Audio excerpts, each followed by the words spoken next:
Halo teman-teman kos-kosan, gimana kabar kalian? Baik-baik saja kan? Jujutsu Kaisen chapter 231 versi Fan Translate telah banyak beredar di internet. Di versi Fan Translate ini ada beberapa detail menarik yang lebih bisa dijelaskan dari versi spoiler. Yuk langsung aja berikut pembahasan detail menarik Jujutsu Kaisen chapter 231. Check it bro.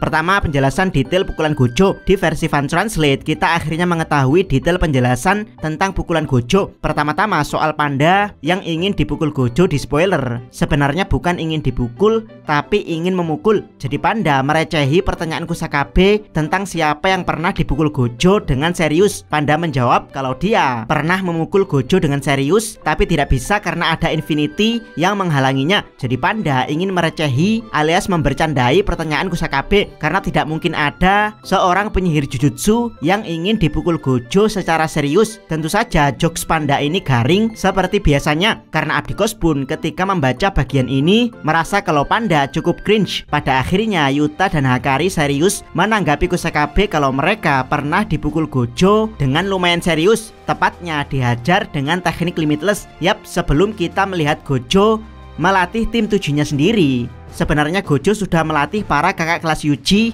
yaitu melatih Yuta yang saat ini kelas 2 SMK dan juga Hakari yang saat ini kelas 3 SMK. Itulah kenapa Gojo mengatakan kalau dua murid tersebut digadang-gadang akan mampu melampauinya. Dan ya, disinilah kita mengetahui seperti apa efek pukulan Gojo. Jadi setiap kali Gojo memukul dengan energi kutukan, maka ada efek menyedot dari limitless yang mengikuti pukulannya. Menurut Hakari, ini rasanya seperti ditabrak truk, dimana baik Hakari dan Yuta sama-sama muntah ketika dipukul Gojo dengan cara ini. Dan ya, di sini kita bisa melihat kalau Sukuna pun merasakan pukulan penyedot milik Gojo. Bukan hanya itu, Sukuna sekalian di Chibaku Tensei oleh Gojo, meski pada akhirnya Sukuna berhasil selamat.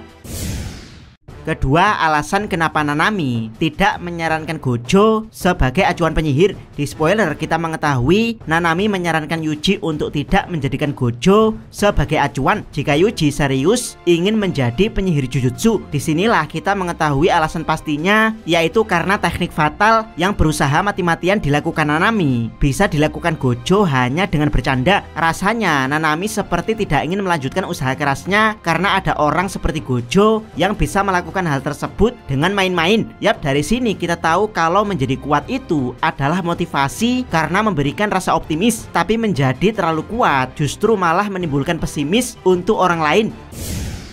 Ketiga, kondisi detail bagaimana Roda Mahoraga beradaptasi. Di chapter ini kita tahu kalau Roda Mahoraga sekali lagi mengadaptasi teknik limitless Gojo. Jadi seperti apakah kondisi detail adaptasinya? Mari kita bahas. Ketika Gojo menghajar Sukuna dengan sangat serius, saat itu warna Roda Mahoraga tampak cerah. Bisa dibilang disinilah saat-saat Roda Mahoraga aktif. Tapi di saat Sukuna balik menyerang Gojo dengan Domain Amplification, Roda Mahoraga langsung tampak gelap, pertanda kalau adaptasi Roda Mahoraga tidak lagi aktif. Yap, kenapa hal ini bisa terjadi? Jawabannya simple, karena Domain Amplification tidak bisa digunakan bersamaan dengan teknik kutukan. Jadi walaupun efek dari Domain Amplification cukup kuat untuk menembus Infinity, tapi ada kondisi yang harus dibayar, yaitu tidak aktifnya teknik kutukan Sukuna. Jadi kesempatan besar untuk Gojo menghabisi Sukuna adalah saat Roda Mahoraga tidak aktif, alias saat Sukuna menggunakan Domain Amplification, di mana Gojo bisa mengeluarkan teknik powerful untuk mengalahkan Sukuna. Tapi ingat, Sukuna bisa mematikan Domain Amplification kapanpun dia mau. Jadi kalau tidak hati-hati, semisal Gojo terlanjur menggunakan kekuatan powerful, tapi Sukuna langsung mematikan Domain Amplification dan Sukuna bisa menahan serangan powerful Gojo tersebut, maka Roda Mahoraga akan langsung mengadaptasinya. Itulah kenapa baik Gojo dan Sukuna saat ini sama-sama bertarung sambil menguras otak mereka. Tiap langkah pertarungan mereka ibarat langkah catur salah satu langkah, akibatnya bisa sangat fatal dan skakmat.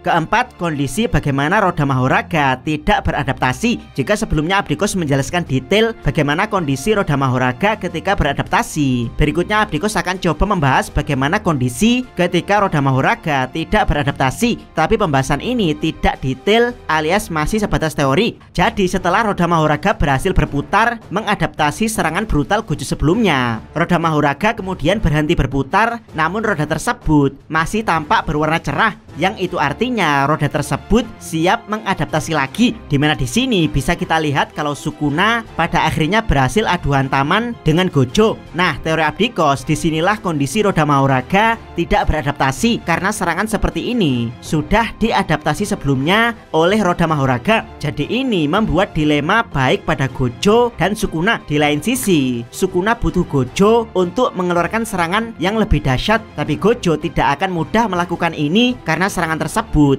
nantinya akan diadaptasi oleh Roda Mahoraga. Di sisi lain, Gojo juga butuh serangan dahsyat karena serangan dia sebelumnya sudah diadaptasi Roda Mahoraga. Jadi kalau Gojo masih menyerang dengan cara sebelumnya, serangan tersebut akan percuma karena serangan tersebut sudah diadaptasi oleh Roda Mahoraga. Yap, dilema pertarungan keduanya tidak akan berakhir kecuali keduanya terus meningkatkan intensitas pertarungan sampai semua teknik limitless Gojo berhasil diadaptasi Mahoraga atau sampai Sukuna dibunuh sebelum berhasil mengadaptasi semua teknik limitless Gojo.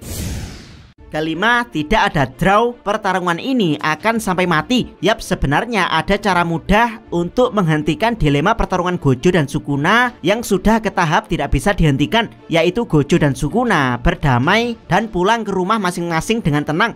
Tapi sepertinya damai bukanlah opsi bagi mereka berdua. Bahkan komentar editor di akhir chapter mengatakan kalau hitungan mundur hidup atau mati telah dimulai. Yap, sepertinya pertarungan Gojo dan Sukuna tidak akan selesai dengan hasil draw, melainkan akan ada yang mati di antara mereka berdua, atau minimal akan ada yang sekarat parah. Bahkan saking seriusnya Sukuna dan Gojo untuk saling bunuh, Hanakurusu sampai khawatir kalau keseriusan Gojo sudah ke tahap kebablasan, yaitu Gojo tidak lagi peduli pada tubuh Megumi dan dengan sengaja akan membunuhnya. Tentu hal ini tidak akan bisa diterima oleh Hanakurusu, mengingat alasan Hana mau membantu para penyihir adalah karena cintanya pada Megumi. Berbeda dengan Hana, Yuji yang sebelumnya bertekad untuk membunuh Sukuna bagaimanapun caranya, kini semakin realistis kalau kematian Megumi mungkin saja tidak lagi bisa dihindarkan. Bahkan Kashimo yang sudah capek-capek melewati 400 tahun hanya demi bisa melawan Sukuna juga mulai ikhlas kalau Gojo nantinya beneran membunuh Sukuna. Abdikos sendiri sepakat kalau di antara Gojo dan Sukuna harus ada yang mati di akhir pertarungan, karena memang sejak awal pertarungan ini adalah untuk mengklaim yang terkuat.